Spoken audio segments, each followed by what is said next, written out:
You done f***ed up, Baptists! Welcome back, ladies and gentlemen, to another Atheist Church Audit. My name is Jared, I'm an atheist, and I'm about to audit a church. Now, the plot twist was supposed to be that today I was going to go to a Baptist church, a super Baptist church, a super duper duper Baptist church.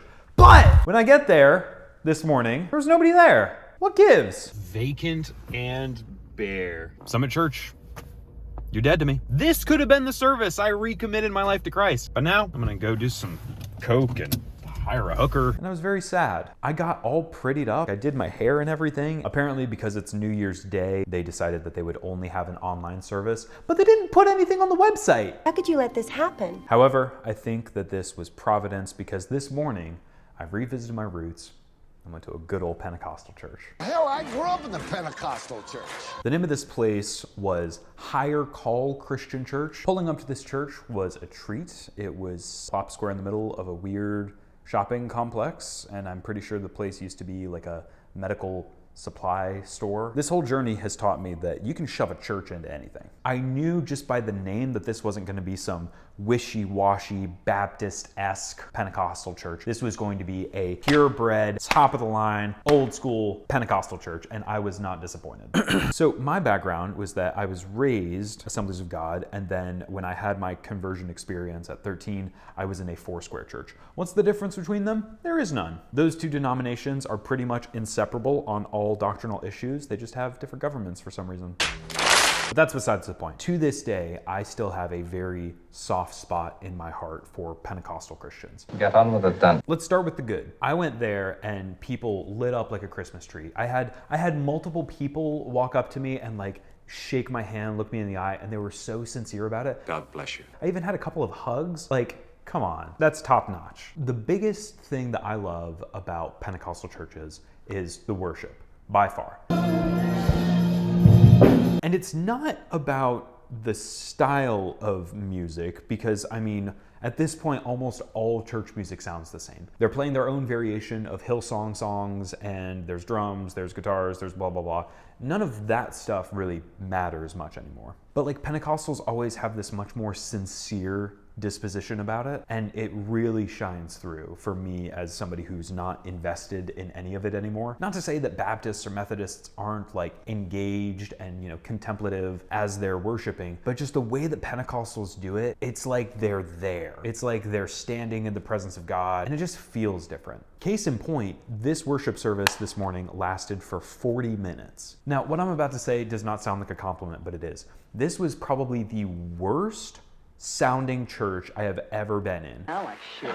The volume was way too low. It sounded like all of the microphones had like a low pass filter. It was just very not great, and that's okay. And these people made it very clear that that's okay. There was such beauty and authenticity in it not being a staged rock show, and it not being super high production value, but it was just sincere and it was honest, and there were people up front dancing, and there's a white woman with a tambourine at the front banging it on her leg, and she couldn't keep rhythm if her life depended on it. Despite all of that, I really enjoyed it. And I think the big thing that I love about Pentecostal worship services, especially ones like this, is that it feels vulnerable. Like you had a 70-year-old woman who's dancing in the front of the church. In what other context can she do that? In what other place, in what other, you know, location is that an acceptable thing to do? It feels like it's a safe space to be silly, you know, to look kind of weird and kind of dumb.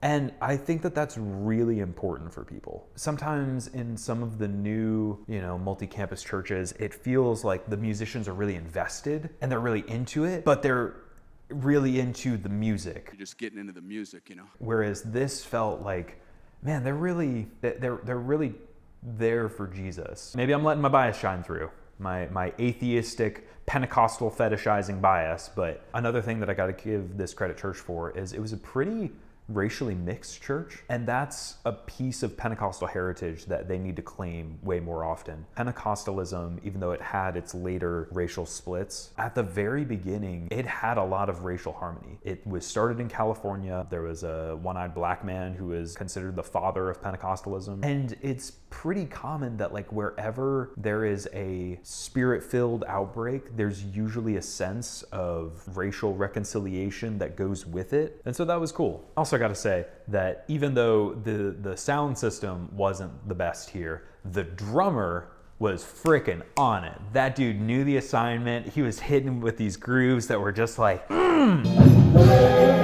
So I do have to hand it to these people that only with a keyboard player, a trumpet player, and a drummer, they were able to really have everyone in a really immersed worship environment. And you know, that can only happen through passion and sincerity. And so you gotta hand it to them. All right. Now, if I had left right after the worship service, the church would have gotten a 5-star review. There was some stuff there that I was less fond of. Kind of the double-edged sword of Pentecostalism is that sometimes you have things that make you feel so good and so wholesome and so beautiful, and you see this sea of people who are like dancing and shouting, and it just makes you feel fuzzy and warm and good, and it's like, yeah, everything's right with the universe, something's happening in the spiritual realm. And then sometimes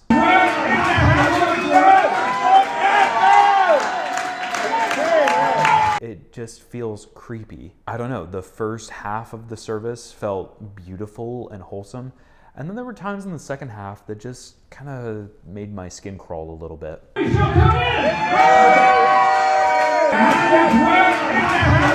But yeah, that screeching and moaning to me kind of sounds like the beginning of this song. Now granted, I think that is largely due to me, to my internal uncanny valley compass. I don't know what you call that. My creepiness detector. I've got a lot of really weird, creepy, painful memories as a kid of people shouting and hollering and screaming like wild dogs in Pentecostal churches, and it's sometimes really creepy. As a little side tangent, what happened to Pentecostals in the early church? They didn't call themselves Pentecostals, but there was an era where the church was doing miracles and speaking in tongues and prophesying and doing all that stuff, and then in the post-apostolic era, it just kind of stopped. And like, Pentecostals are really bad about wondering what the hell happened in that era. The history behind it is that there was a group called the Montanists who followed a dude named Montanus. This was around like the middle of the 2nd century. The Montanists ended up being considered heretics in later centuries, not because they were heretical. Instead, they just got dubbed heretics because they were really weird. Later generations of Christians largely stopped doing the prophesying and the words of knowledge and speaking in tongues because it became negatively associated with the Montanists. And the Montanists are weird. And there's a lesson to be learned in all of that. So anyway, take all that with a grain of salt. I think that the sermon kind of ran into the weeds. I was a little bit worried that the pastor was going to like dart into like numerology and stuff like that, because he was talking about, you know, new blessings for the new year, and which, you know, sounded a little hokey at times, which isn't a bad thing. I mean, you can't brush something off just because it sounds hokey. But yeah, it didn't feel very like grounded. One of my hot takes about Pentecostalism is that it's like a fast-moving ship with a really small rudder. You can kind of dive off into the weeds really fast, or you can dive straight into the Golden Gates really quick. Case in point is that this church was a non-denominational church who also didn't have any kind of overseeing supervision. Like they're just lone rangers in the woods. If they become heretics tomorrow, they have no accountability. That's always a little, I don't really know how it works. I feel like even with non-denominational churches, they're often a part of like coalitions where, you know, there's a little bit of accountability, like, hey, we still believe in the Trinity, or hey, we don't believe that the Old Testament is in Scripture. So the sermon and stuff was kind of, I don't know, interesting, weird. There was some Zionist stuff, which I'm never a big fan of. But so to refocus away from the pastor and to the congregation were really the backbone of this whole shindig. And to my surprise, they invited me out for lunch, or not out for lunch. They had like a potluck after the service, and they were like, oh, please stay and eat with us. Which, like, dude, that's sweet. That's really cool. And it was good food. Southern people know how to cook. Another upside of this church is that the pastor introduced me to one of the divorcees in the church and tried to set me up with her. Nice. So I'm gonna give this church 3 out of 6 Cuban cigars. I'm really torn because this was by far the best worship service that I've been to in a church. The most sincere, the most passionate, the most authentic feeling, and that really goes a long way.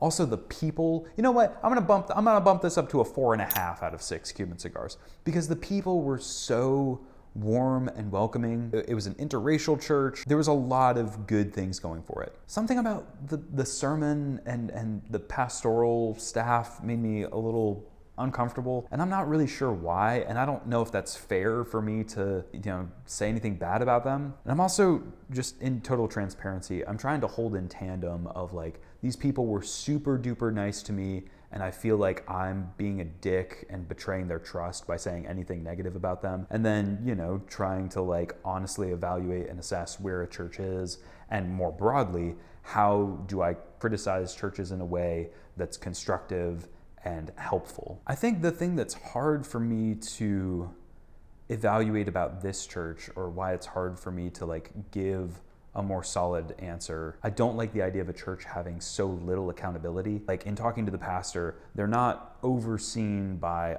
any other kind of governing body. They don't have a board of deacons or elders. He said they just trust each other. That's kind of a red flag to me, man. Like you need accountability. Shit's gonna hit the fan, stuff's gonna go awry, and you gotta have people who are able to call you out on it. The other thing that was just kind of sad to me was that the pastor talked about like having a lot of friendships with other pastors, but there's no sort of like ecumenical coalition that these small churches are a part of. They're all islands. Like nobody talks to anybody. Nobody has a network of like, oh, you should go to this church if you need drug rehabilitation. Oh, you should go to this church if you need a really solid children's program. Like, they all feel like they're in competition for no reason. And it's sad. Cause like, I don't know, it feels like the only time that like these Christians get together with other Christians is like Winter Jam. If Lecrae comes to town and starts rapping, that just seems wrong. So I think that this church is doing well overall. Maybe they're starting to get into the weeds a little bit. They're like celebrating the Jewish feasts and whatever. It's fine, I guess, but like there needs to be some kind of structure in place to unite all of the Christians together, or they're going to start popping off and becoming sectarian, and that's bad. So I love my Pentecostal homies. I want to see y'all thrive. Keep up the good work. Thanks for the food. My name is Jared Smith. I'm an atheist. Go to church. Tune in next week for where I let loose a whole bunch of corgi puppies in a Presbyterian church.